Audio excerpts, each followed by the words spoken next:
Zergs, the green one. Cosmic Cloud, the giant gnome. And his opponent down here, playing in teal. It is Imperative Gaming, Sacrilege. Why do they do this to us? Why? They pick these similar colors. Like, what are the two most similar colors? Oh, we can go with green and teal. Ah, perfect. Oh, what about before? Oh, the teal and blue is nice as well. teal. They complement each other quite well. Yes, it's I quite think we'll make a nice gradient. I think we'll do yellow and light yellow next turn. But Yes. a couple of No, what they're Zergies. gonna do next is GiantNome is gonna pick teal and Sacrilege is gonna pick blue. Oh, that'll be the worst. That's actually worse than picking similar colors, is not sticking to your colors throughout the matchup, which has already happened a couple of times. Both players with near identical builds. Sacrilege going for a gasless so far. Ooh, there's the gas. So just a little bit later on the gas there, an 18 gas for Sacrilege. Gnome getting the gas a little bit sooner. And in ZvZ, that basically means you'll get a little bit faster speed. So if Sacrilege tries to get aggressive, GiantNome will have an advantage. But if GiantNome tries to move out across with his earlier speed, he'll just get a very, very short advantage, which is mostly mitigated by the rally advantage that you have when you're defending your base. Yeah, most likely though it won't really come down to anything, and it'll just kind of depend on later factors, one of which will be how many lings they choose to make. Both opting for just a single pair of lings so far. And Sacrilege, yeah, pretty much exactly the same. Production tab, just one pair of lings, squeezing out as many drones as possible, and queens for beautiful defense. There's that earlier speed coming in for GiantNome. Very, very small difference here. So nothing too consequential just yet. And we're seeing this nice overlord pattern from both players. And it's really important in ZvZ because in the beginning of the game, there's not a lot of anti-air. You go ahead and get yourself, your overlords situated on the main paths of attack. You really are worried about, although it's not as common as before, you still need to worry about 14-14, 13-12, etc. So getting in a scout nice and quick, making sure, oh, okay, healthy drone count, we're totally fine here. Getting Zergling speed, excellent, totally expected that. And both players just pulling that off right now, getting nice scouts on their opponent. So no surprises either way here for either play. Yeah, no, they pretty much know everything's happening. ZvZ in the early game, slightly less so in Legs to the Void, but generally is a game of pretty perfect vision. It's very hard to actually deny those link scouts, and next to impossible to deny overlord scouts early on without putting some queens at a little bit of risk. But both players looks like going to be getting away with their third bases. I'm slightly surprised to see Sacrilege get his before the GiantNome, because GiantNome, one of the advantages of GiantNome's kind of forward base that he took as his first expansion here is that it's much, much easier to actually protect that third base as it comes up. But yeah, I think at this point it's just sort of, it's not any sort of reactive thing. It's just sort of, this is my build, this is what I'm going with, this is when I expand. Layer timing's pretty much identical. Sacrilege is going to make up for a slightly less gas early on, but taking a sooner double gas. And Gnome waiting for around 345, 350 to get his follow-up double gas over here. As you can see, Sacrilege at a pretty big gas advantage at this moment in time. And in general, that's the main thing that we have to see, is looking at gas expenditure. A couple of Banes left behind over here as he goes to poke him with his first initial group of Lings. Not too much to deal with this, but very nice positioning on the queens is going to allow a relatively early defense. Ooh, almost thinking about running in there to the main. Oh, GiantNome, what a play. Moving up, taking out one of the Banelings early. Does lose a, oh my god, a few lings for it. Looks like 5 lings. That is the cost-efficient number that you need to get for each Bane if you want to be ahead. It's 5 Banes, 5 lings for 1 Bane. So that was actually good for Sacrilege there. It was a good hit. Not the amazing hit that you hope for sometimes, but a little bit faster on the creep, on the Spire here, whereas GiantNome is going for Roach play instead. So it's nice to see the builds sort of diverge here. So Overseer are going to heal to full health, and all is well. Very nice. Yeah, and now he can outrun the queen, which is wonderful. You would have thought poop out a Zergling. Yeah, you would have thought like highly evolved Zerg creatures were more able to outrun 60-year-old geriatrics, 80-year-old geriatrics. I don't know. But, who knows? We breed them well. Well, you know, they're the queens, man. You know, they're not really used to. They're used to things coming to them. You know, sort of like they stay home.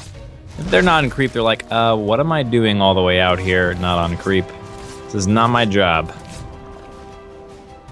Yes, indeed. But yeah, a little bit of build diversion here. Looks like with. Oh wow, Hydralisk Den. Yeah. So Mutas, well, Spire and Hydra Den. I don't say Mutas because we don't have actually any Mutas on the map right now or in production. There we go. So we do have Muta Hydra composition. Very gas heavy, but in general, pretty strong. One of the main advantages of going Muta Hydra in this matchup is that you can get yourself over to Lurkers, which are the real super powerhouse unit in this matchup. One of the big stabilizers that basically broke us out of that Heart of the Swarm Roach only meta. Yeah, it's so difficult to attack into Lurkers as any race really, but particularly as Zerg, lacking those kind of high range units like Tempests or Disruptors or Siege Tanks to actually poke away at them from outside of their large 9 range. And yeah, very heavy queen from GiantNome. I love this play. It's going to give him a nice kind of bastion of defense to actually hold off against the Mutas until he gets something a bit more mobile that he can push across the map with. Out. Yeah, nice. A couple of Mutas getting out of position there. And they can't really engage these queens. There's just so much energy for transfuse here. Yeah, actually, Gnome right now, he's building 3 queens at a time. Queen Hydra. Interesting. Gonna move back over here. A couple of Banelings could help out. Yeah, the Banelings are completely in the wrong position though. And these queens are actually almost all dying. All the queens go down. And there's nothing to save this 4th base. 4th base is going to get canceled quite quickly, and there is not a lot of time to make units. We have a lot of Hydralisks on the way, but is it enough? Looks like they've got a pretty good little defensive point at the Spore Crawler. Going to help them stabilize here. 12 more on the way. We are getting into a very heavy Hydralisk count, which is quite nice, but very immobile compared to the super fast Mutalisk. Absolutely, especially when they don't have that upgrade finish to increase their speed and range. And yeah, a couple of Lurkers being morphed in for Sacrilege now is going to give him his own defensive position. He's secured that 4th base and managed to deny his opponent. So yeah, I mean, he's going to be powering on with that gas, getting up that really gas-intensive RB. Lurkers and Hydralisks, both pretty expensive units. Yeah, absolutely. And it looks like no Lurker Den even on the way for Gnome. I think he just finished up that Hydralisk upgrade, which does delay your Lurkers. Sacrilege on the other side just went right for the Lurkers, not really even considering, okay, I'm going to have a mainly Hydralisk army. You can see pretty much all of his Hydralisks are there just to make Lurkers. Yeah. And if he can actually get his defensive posture at the bottom of GiantNome's 3rd ramp, that is actually a contain, and it's going to be really difficult for him to break out of. So yeah, a lot about this is jumping on the Zerg or jumping on the Lurkers, excuse me, before they get burrowed, being able to take them out. But it looks like, he's going to get a nice setup here. Looks like he's going to be able to focus. Almost one of them down. Nice arc against these Banelings, and most of them get soaked up by the Roaches moving in, letting the Roaches soak most of the damage. The Hydralisk coming in, and we've got only 3 Lurkers left, and it looks like they're going to be taken out. Man, I'm really surprised he didn't actually just focus down the Overseer there, because that could have been a devastating win for him. But with a bunch of Lings, it looks like he might have enough anyway. Nice position now for GiantNome, and Sacrilege has to be careful of that Spore Crawler. But the Lings are more than enough, it looks like, to actually make pretty short work of this army. Mutas not a whole lot left, but running to that Spore Crawler is still madness. They're considering bringing it back, but 45 damage a shot does still 3-hit kill on those Mutalisks. Very scary.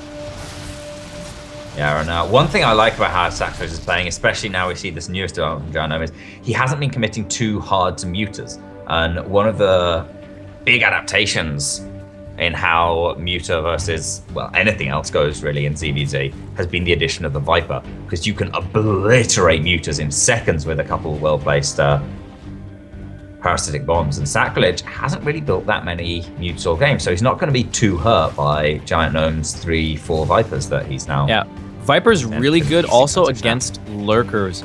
Putting that blinding cloud on the lurkers is one of the biggest advantages you can get against them. Completely shuts them down, as they basically can't do anything as long as you have a ranged army, and a ranged army GiantNome has. So having these 4 full energy Vipers, as long as he chooses the spells intelligently at the right time in the right place, he should be okay.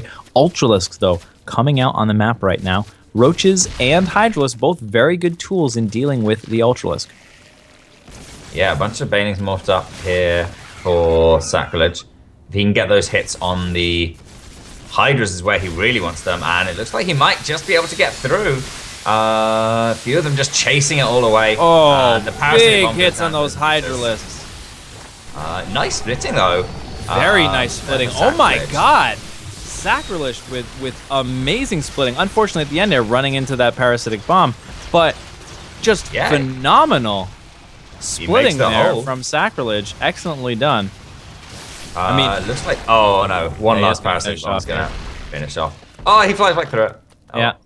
Yeah. Remembering that when the bomb dies or the unit dies, that bomb still sticks around, floats in the air.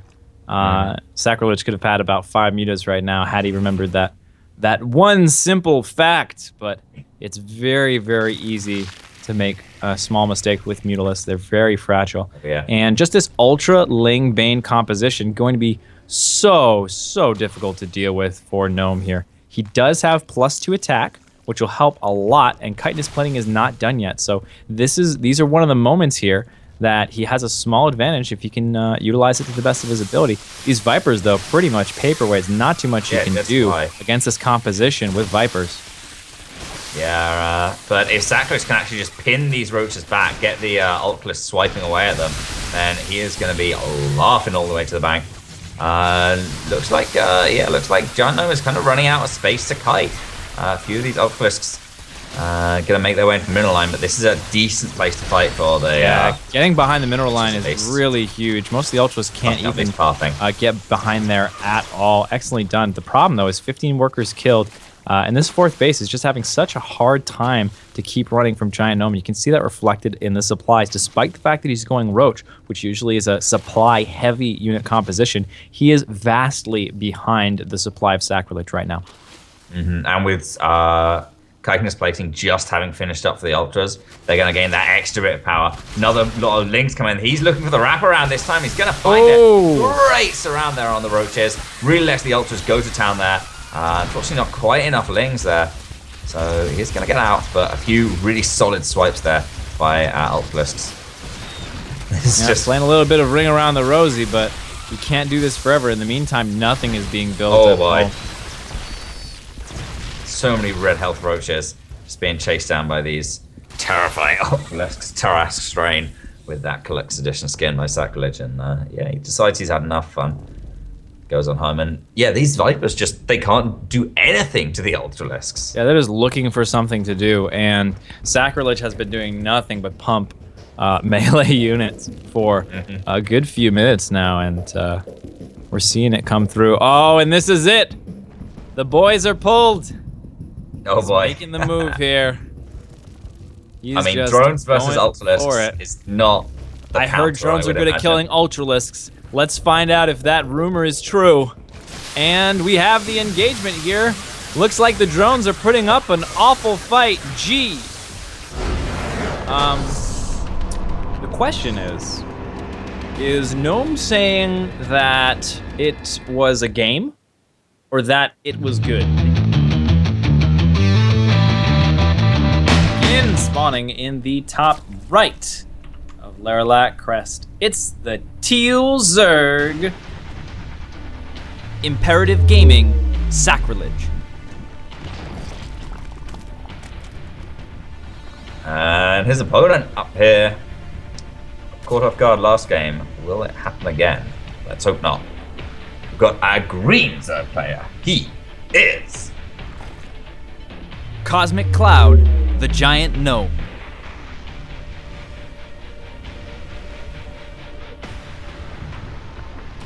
Roachlaw is what he expected. But Roachlaw was not what came to be.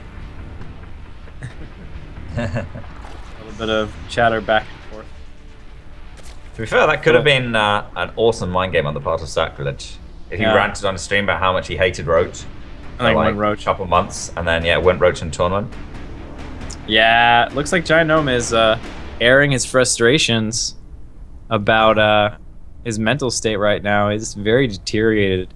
He wasn't really able to recover from those losses from Ruff, and that's affecting him in a major way this series.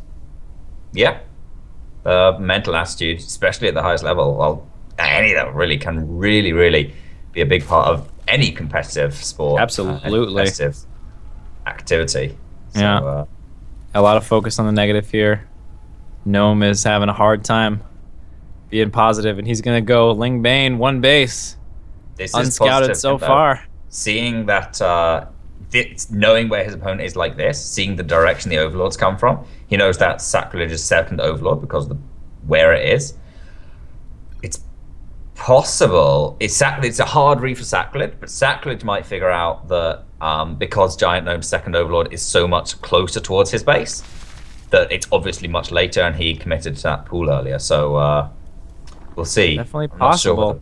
Sacrilege He's going to try to hide these Zerglings, but they're going to get scouted right away. Not good for Gnome. But it's all down to the micro-management, the control of the units at this stage in the game. Spinecrawler goes down immediately. We're about halfway done with the Bending Nest. That's one of the important tools that he needs to defend this. Going to go ahead and start attacking that expansion right away. If he kills the expansion and enough drones, he will be able to normalize. Looks like, nice surround on the Queen. This is a big deal.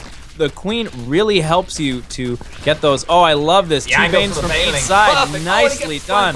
Well. Tons of kills. Also getting the Spinecrawler. Excellently done so far here. It is an equal drone count with the army supply advantage going towards Gnome and still pushing in that direction.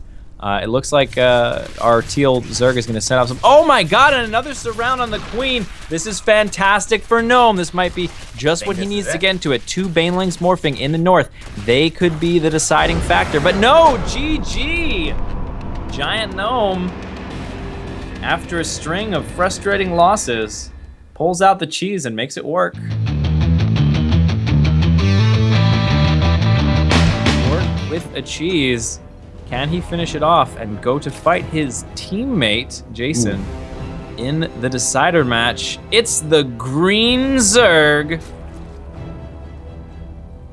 Cosmic Cloud, the giant gnome. And up top here, dressed in teal, the cheesy has become the cheeser. It is. Imperative Gaming, Sacrilege. Yeah, there's that aversion toward cheese. Very detrimental mentality to have as a competitor, cutting out a certain style of play from your arsenal or deciding that it is not, worthy. Legitimate. Or there's some sort of moral high ground involved, and if you cheese, then you don't deserve to win, etc. Sacrilege, trying to keep it lighthearted. I'm sure they're friendly North Americans on the server, fellow Zergs, and it looks like I think later spawning pool for Gnome, but with Defender's advantage, he should be in a reasonable position. Yeah, I'm gonna start moving around to take the natural now, but I think he's going to cancel it. I think possible as well, or he could just try and cancel it at the last seconds. He sees it. I don't think this cancel is the last second. Too bad a position. Yeah, his Bailing Nest is pretty much on time with Sacrilege. Obviously, his speed is going to be a way away, but being the defender, that perhaps doesn't matter so much. I like his SimCity as well. Yeah, very nice SimCity. If you can get the Queen to pop up right here where the larva is, he can be in a pretty good spot. Ooh, gotta be really careful these two links here. Every ling counts, and he's got to defend this Baneling Nest. Very important tool for defense against this rush. He pulls all the drones, pushing those Zerglings back, but not losing any drones. Nicely done. The Spinecrawler is beginning to finish up, but is it in range to protect the Baneling nest. It might just barely be in range to get all the edges, all that surface area. It looks like following it up with an evolution chamber to help that SimCity, not necessarily for the upgrades, but just having that SimCity, very helpful and very nice. Look at this. Look at this position. Things are very nice, and GiantNome is actually going to go into a couple of drones here. Yeah. Look at that.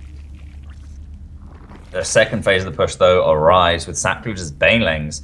And GiantNome is going to they're coming through the front. Oh, no! That's a huge my hit. God, Oh, 13 no. drones.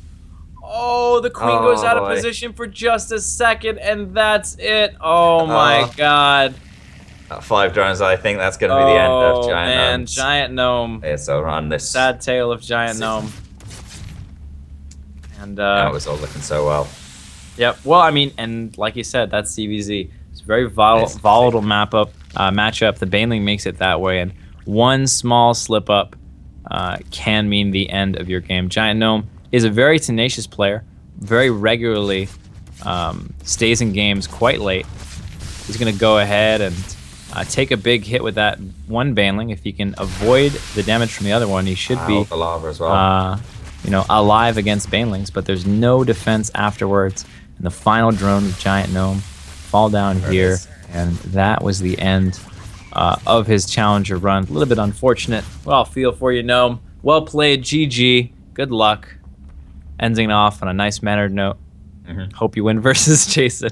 GG. GG. Sacrilege moves on. We're gonna have a TVZ, and it's not gonna be a team kill. Thanks for watching the video. Please subscribe to support the ASL by hitting the button now.